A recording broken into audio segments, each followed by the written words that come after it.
Selamat pagi anak-anak. Om Swastiastu. Bagaimana kabarnya pada hari ini? Tentunya Ibu jumpai anak-anak dalam keadaan baik dan sehat. Ya, semoga anak-anak selalu dalam keadaan yang sehat. Nah, hari ini anak-anak akan mendapat pelajaran agama. Tetapi sebelumnya Ibu akan mengabsen dulu ya. Nah, absennya sudah Ibu kirim ke WA ya. Tolong lihat itu WA-nya masing-masing di absen ya.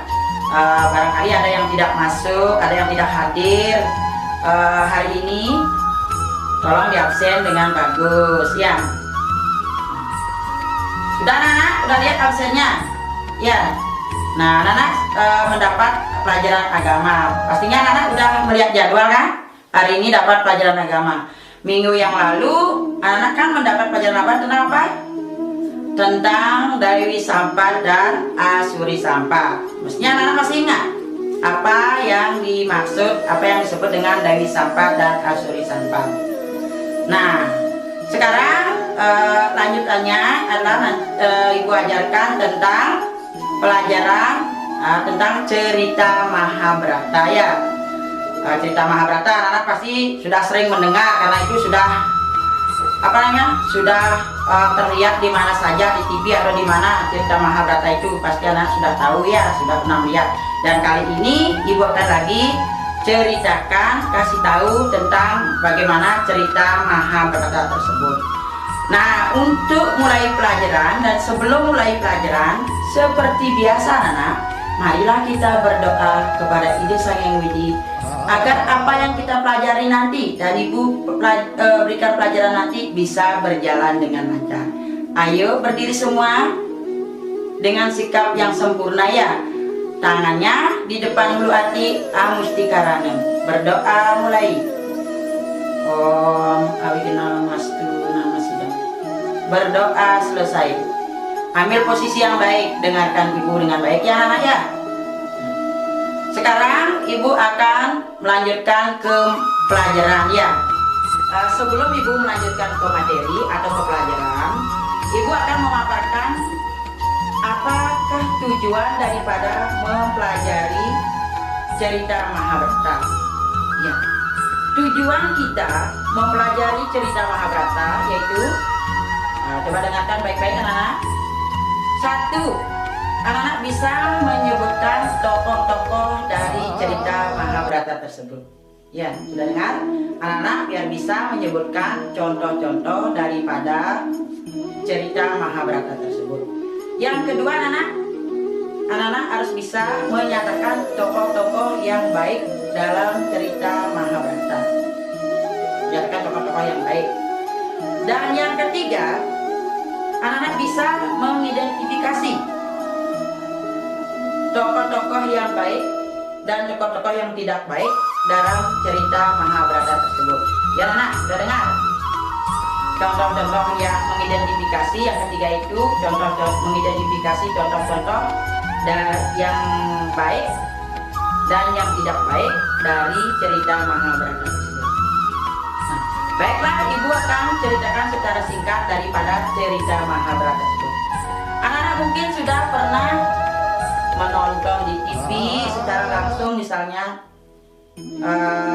cerita Mahabharata itu, dan mungkin kalau sekarang di TV anak-anak ya sudah ada, misalnya di Antv udah ada anak-anak, mungkin setiap jam berapa ya, jam 5 ya, kalau tidak salah ya, ada jam 5 apa jam 6 ada cerita Mahabharata. Anak-anak dapat dilihat di sana. Selain melihat di buku atau melihat video yang akan Ibu tayangkan nanti, anak-anak sudah dapat menonton di TV langsung cerita Mahabharata itu.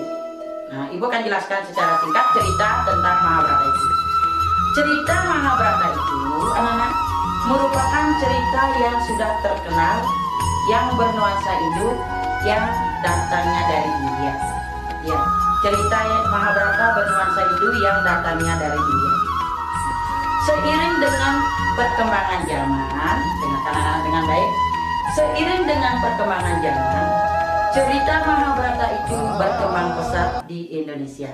Ya, seiring dengan perkembangan zaman, misalnya zaman sekarang kan apalagi sudah zaman yang modern ya anak ya, sangat berkembang pesat. Karena cerita Mahabharata itu intinya adalah cerita tentang budi pekerti. Anak-anak di sana ada tentang budi pekerti ya. Anak-anak pasti simak yang baik-baiknya kalau anak mau menontonnya.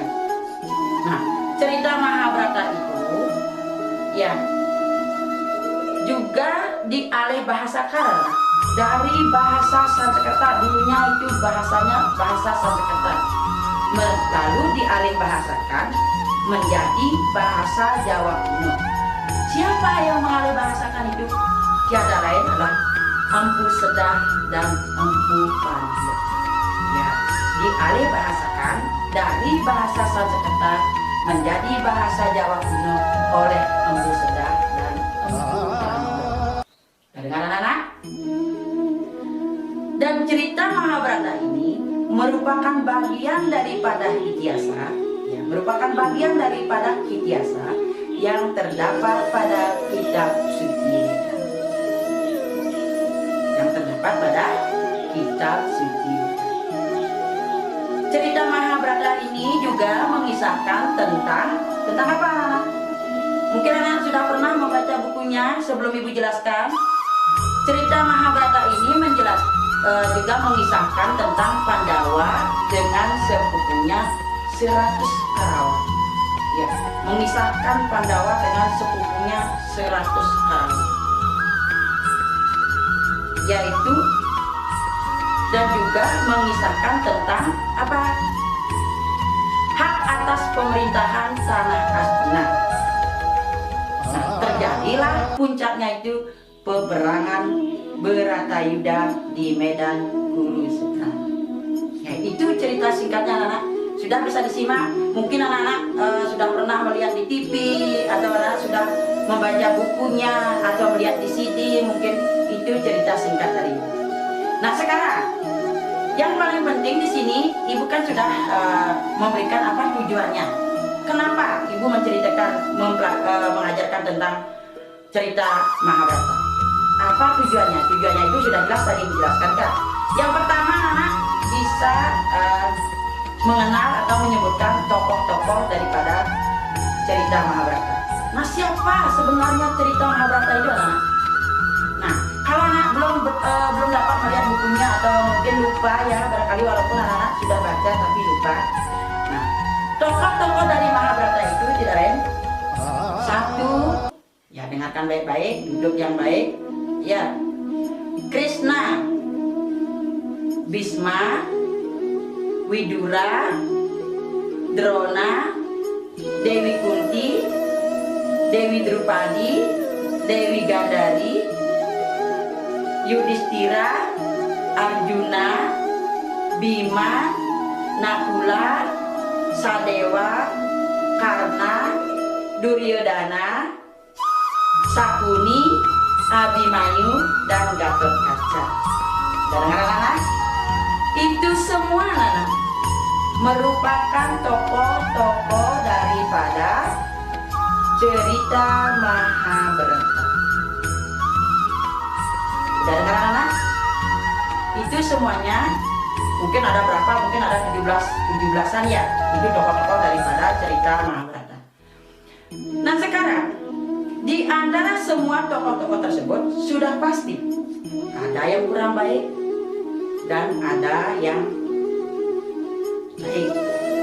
Nah, seperti anak mempelajari minggu lalu mempelajari Dewi Sampat dan Asuri Sampat. Dewi Sampat adalah perbuatan yang baik yang menjadi pedoman hidup yang harus diteladani. Asuri Sampat adalah perbuatan yang tidak baik yang harus dihindari. Nah, sekarang dalam cerita Mahabharata juga begitu anak. Ada perbuatan yang baik, ada yang perbuatan yang tidak baik. Yang mana? Siapa yang perbuatan yang baik? Siapa yang perbuatannya yang kurang baik? Nah, sekarang ibu jelaskan tokoh-tokoh. Nah, atau ibu kasih tahu tokoh-tokoh yang baik dalam cerita Mahabharata. Siapa ya kira-kira? Mungkin anak-anak sudah dapat membaca. Tokoh-tokoh yang baik dalam cerita Mahabharata. Dengarkan anak-anak. Konsentrasi ya. Tokoh-tokoh yang baik dalam cerita Mahabharata, ibu kasih tahu satu, siapa? Yudhistira. Ya. Yudhistira merupakan salah satu dari anggota keluarga Pandawa, mempunyai karakter dan sifat yang jujur, baik hati, ya, lemah lembut. Dan Yudhistira itu merupakan kakak yang tertua atau saudara yang tertua dari Pandawa. Bagaimanakah keadaan Yudhistira dengan kejujuran hatinya, dengan kesetiaannya, dengan kelemah lembutannya, mempunyai karakter yang jujur? Bagaimana ya kira-kira sifat yang jujur itu? Sudah pasti disegani oleh semua orang. Yudhistira merupakan siapa? Saudara yang paling tua dari Pandawa. Nah, yang kedua anak, siapa kira-kira? Arjuna. Coba bayangkan kata Arjuna, mungkin anak sudah mendengar Arjuna. Oh, tampaknya kayak Arjuna. Kata Arjuna itu adalah yang paling heboh. Arjuna merupakan sesosok yang sangat tampan, menawan. Ya, sesosok adalah yang sangat tampan dan menawan, mempunyai hati yang lemah lembut. Dan selain daripada itu, apalagi keahlian yang dimiliki oleh Arjuna? Mungkin anak tahu. Keahlian daripada Arjuna itu anak, selain daripada dia tampan, menawan, dia mempunyai keahlian memanah yang sangat hebat, pinter memanah. Makanya anak-anak nanti belajar memanah ya, biar seperti Arjuna yang laki-lakinya, jangan perempuannya, yang laki-lakinya seperti Arjuna ya, tampan, lembut, menawan, dan pintar memanah. Ya anak ya. Yang ketiga, siapa yang ketiga? Nakula. Nakula juga memiliki karakter yang jujur, lemah lembut, baik hati, ya, belas kasih. Nah, belas kasih di sini lah. Kalau seseorang mempunyai belas kasih, coba bayangkan dalam hati anak-anak, mengasihi sesama, mencintai sesama. Bagaimanakah perasaan anak-anak di saat dikasihi, dicintai? Ya, Nakula adalah orang yang belas kasih, mencintai sesamanya, dan bisa gimana? Menyimpan rahasia. Nah ini, bisa menyimpan rahasia, misalnya anak-anak ya dengan temannya. Rahasia apa misalnya disimpan misalnya, tapi asalkan jangan mencuri, merahasiakan mencuri benda-benda temannya di sekitar kita. Rahasia misalnya patut dirahasiakan di antara saudaranya. Mungkin rahasia apa itu yang penting, yang tidak merusak orang lain. Itu ya, itu misalnya. Nah, pula itu di samping jujur, baik hati, belas kasih, dia dapat menyimpan rahasia. Nah sekarang, setelah Nakula adalah Sahadewa. Sahadewa ya. Sahadewa itu merupakan daripada anak yang terakhir, ya, anak yang paling muda daripada Pandawa, merupakan keluarga yang paling muda daripada Pandawa. Ya, walaupun Sahadewa telah merupakan yang paling muda, tetapi bagaimana? Dia dianggap anak yang paling bijaksana, yang paling pintar, yang paling bijaksana. Karena mungkin perbuatan Sahadewa itu adalah baik, jujur, dan lain sebagainya. Ibu harap dari kesemuanya itu, di antara kalian semua mengambil sifat seperti Yudhistira, Arjuna, Nakula, dan Sahadewa. Nah, seperti yang Ibu jelaskan tadi di minggu yang lalu, seperti Dewi Sampat itu kan sifat yang mulia. Nah, inilah disebut sifat-sifat yang mulia yang harus kita teladani, yang harus kita lestarikan dan dipahami, dan sebagai pedoman hidup di dalam kehidupan sehari-hari. Ya, Dewi Sampat ada hubungannya dengan sifat baik di dalam cerita Mahabharata atau tokoh-tokoh yang sifatnya baik dalam cerita Mahabharata. Nah sekarang ada tokoh-tokoh yang baik dalam cerita Mahabharata itu seperti yang ibu sudah jelaskan. Pastinya ada tokoh-tokoh yang kurang baik. Nah, siapa ya kira-kira ya tokohnya yang kurang baik? Ya. Mungkin anak ingat waktu menonton misalnya kalau dalam cerita Mahabharata, siapa ya kalau dalam wayang anak mungkin dapat nonton wayang, kan bisa wayang itu menceritakan Mahabharata. Siapa kira-kira yang kurang baik sifatnya itu? Pastilah siapa? Duryodhana. Duryodhana adalah kakak tertua dari 100 Kurawa. Ya, dia adalah mempunyai watak yang keras, sifatnya kurang baik, serakah, kejam. Nah, kalau sudah seperti itu, patutkah kita teladani? Patutkah kita tiru, anak-anak? Sudah barang tentu tidak. Anak-anak hidup berusaha hidup yang baik, yang pastinya anak-anak sudah menteladani tokoh-tokoh daripada tokoh-tokoh yang tadi, yang dianggap bukan yang layak, berarti tokoh-tokoh yang baik tadi. Nah, sekarang karya Duryodhana kalau seperti itu artinya sama seperti kita mempelajari dari Asuri Sampat, itu tokoh yang tidak patut dilestarikan, itu harus dihindari. Karena Duryodhana itu merupakan anak yang licik, anak yang keras, jahat, ya. Dan yang kedua siapa? Sangkuni. Anak-anak pernah lihat Sangkuni di TV? Sangkuni merupakan paman daripada Duryodhana, merupakan saudara dari ibunya, ya, saudara dari ibunya, pamannya Duryodhana, bersaudara dengan ibunya. Sangkuni itu merupakan sesosok orang yang sangat licik, suka mengadu domba, suka mengasut Kurawa agar memusuhi Pandawa, sehingga Pandawa dan Kurawa menjadi bermusuhan. Itulah karena asutan daripada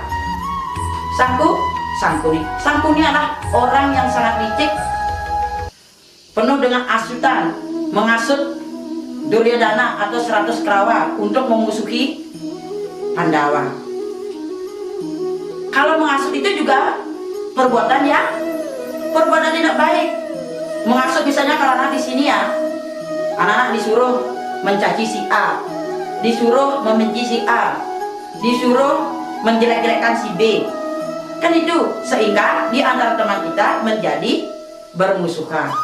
Itulah sifat daripada Sangkuni. Nah, sekarang yang ketiga, Dursasana.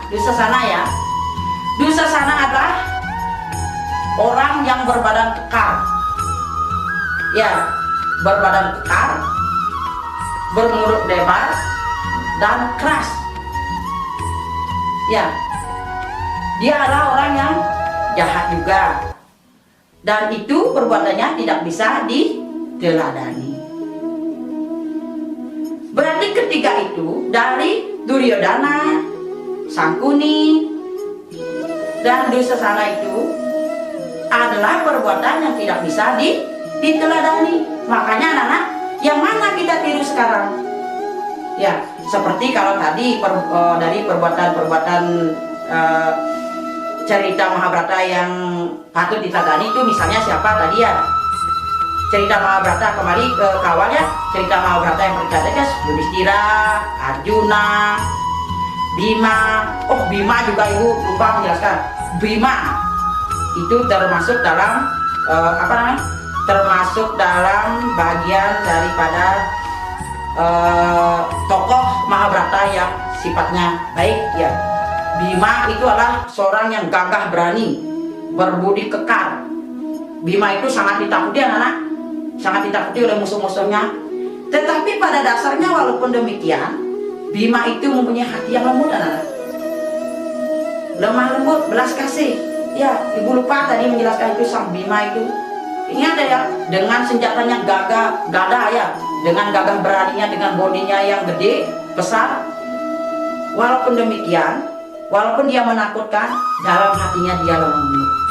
Nah, sekarang anak pilih, yang mana anak pilih? Yang kelima tadi, apa yang tiga tadi? Ya, bagian dari tokoh-tokoh yang sifatnya baik, Yudhistira, Arjuna, Bima, Nakula, Sadewa. Sekarang tokoh-tokoh yang kurang baik, Duryodhana, Sangkuni, dan Dursasana. Yang pastinya anak-anak memilih yang baik. Udah jelas anak-anak? Sudah, pastinya ibu sudah jelas.